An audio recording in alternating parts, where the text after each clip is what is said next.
Unit 11, Recording 39. OK, guys, I've called this meeting to discuss our plans for our national team for the next but one Olympics.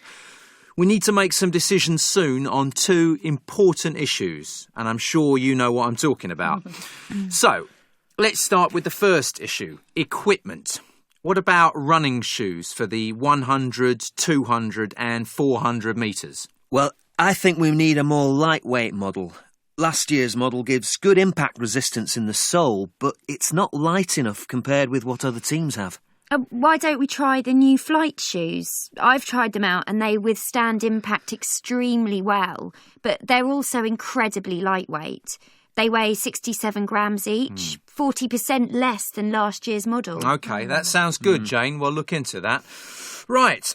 Another equipment issue is the long-distance shoes for the marathon. Any ideas? Yes, we need to find a shoe that can tolerate very wet roads and resist slipping. Last year's model doesn't have enough grip on wet surfaces.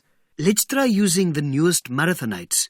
They're made by the same Japanese company that designed shoes for the rain-soaked marathon of the Athens Games.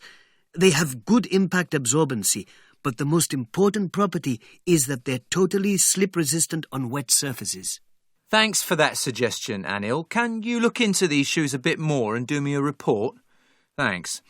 All right, I've just one more equipment issue before we move on. What about swimsuits for our swimmers? Are they aerodynamic enough? You mean hydrodynamic, don't you?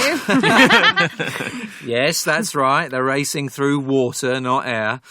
So, can we improve the hydrodynamic properties of our swimsuits? We need to find a material that reduces drag in the water. Perhaps a material like a shark's skin? Shark skin? Can I make a suggestion? We could look at the new Speed Shark swimsuit. The manufacturers claim that it's 10% more hydrodynamic than other models. Good. Why don't we look into that? But we'll have to be careful here.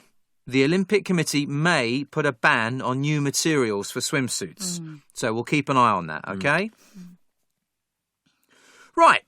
So let's move on to our second important issue of the meeting, namely training. Are there any suggestions for using new technology to improve team training?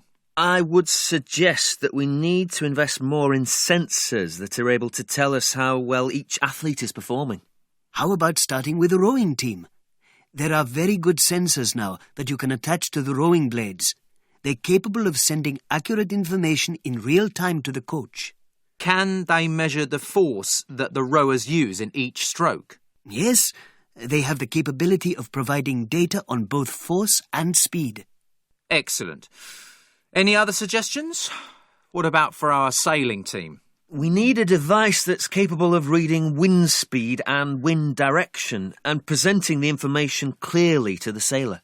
In the Beijing Games, they used a Doppler LIDAR system.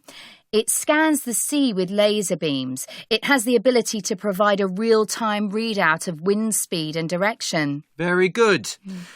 Let's look into all these suggestions and make a full report.